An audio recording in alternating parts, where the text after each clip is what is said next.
Hello, my name is Ardi and we are going to solve problem 10.1 from Sadiku book. So the question is determine I in the circuit of figure 10.50. Okay, so this is the figure. So the first thing that we need is we transform all the values into phasor if there isn't already. So we have the values here still in the time domain. So we need to transform it into phasor. Okay, now we have this voltage source. We have the amplitude here, which is 2. So let's just write that 2. And the phase will be the angle inside of the cosine of or sine. And the angle here will be 0 degrees. So I will have 2 angle 0 degrees. Okay.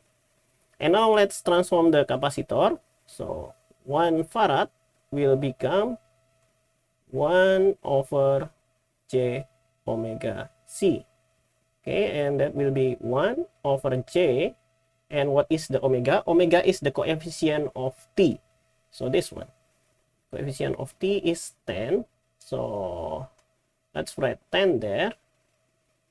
And then c. C is the value of the capacitor, which is 1.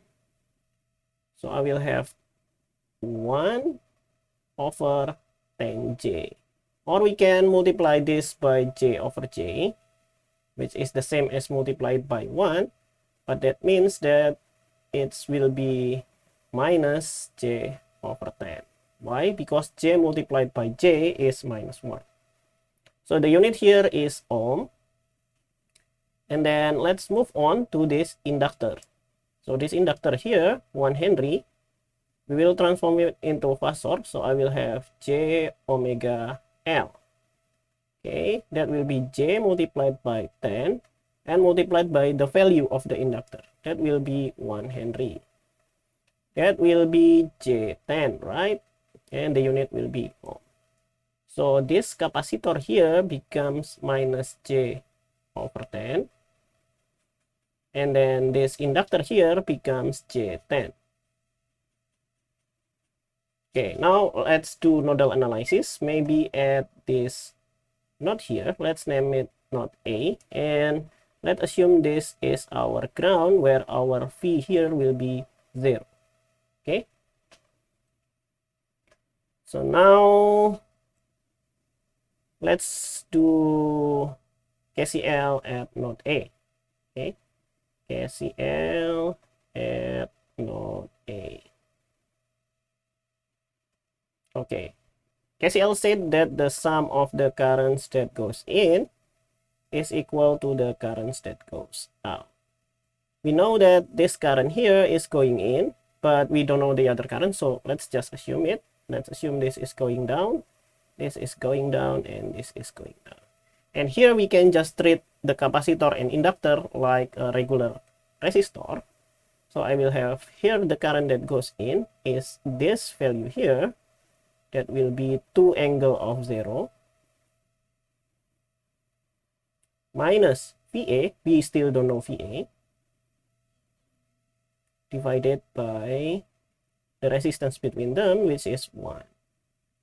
Okay, this is the current that goes in. There is only one current that goes in, so the other currents will go out. And this one here will be VA minus 0 or just VA divided by this value here, the phasor 1, not the 1 farad. So I will have minus j over 10. And then plus this value here, that will be VA divided by the phasor value, which is J10.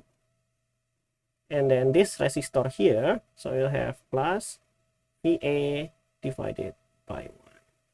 Okay. The trick here is do not do any manual calculation.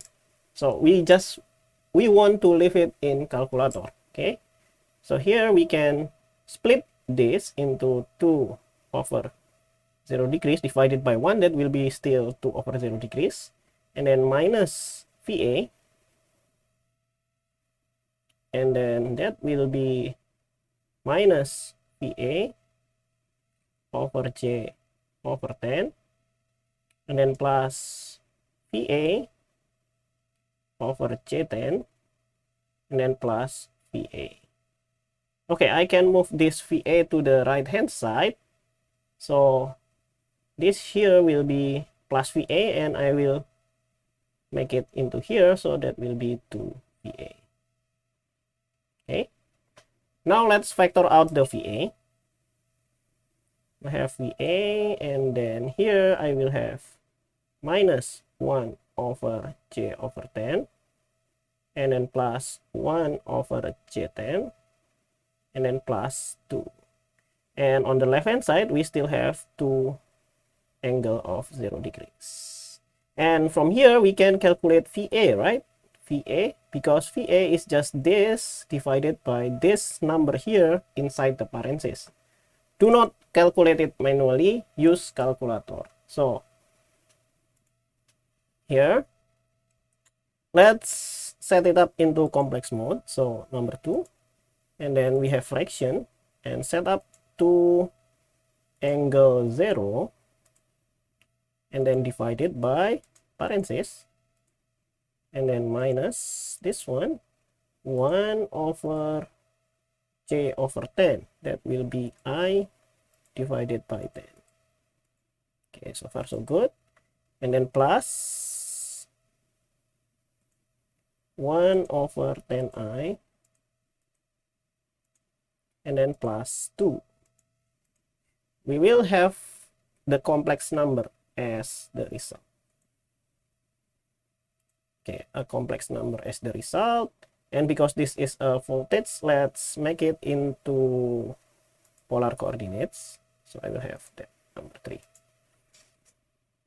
So I will have 0.198, okay, 0.198, and the angle will be minus 78.6, minus 78.6 degrees. Yeah, but maybe let's save this value in the calculator, maybe as A in the calculator. How to save it? We store it here as A. Okay, and the question is asked about I, not VA, but we can calculate I easily because we have known the VA, because I is just 2 angle 0 degrees minus VA divided by 1, or just 2 angle 0 degrees minus VA. Okay, we have saved the VA as A in the calculator, so we can use that to calculate it. So 2 angle 0, and then minus VA. Let's recall the A. Okay, and let's make it in the password. So I will have 1.97. Okay, 1.97. And what is the angle? 5.65. Angle 5.65 degrees. This is I in phasor form. But if we are asked about I in the time domain, so I will have IT, that will be 1.97. And then the function here is cosine. So I will have cosine. Then omega will be 10. And then T plus the phase here. So I will have 5.65 degrees. The unit will be still in ampere. And this is the final answer of this problem. Hopefully I did not make any mistakes in the calculation, and see you in the next video. Bye bye.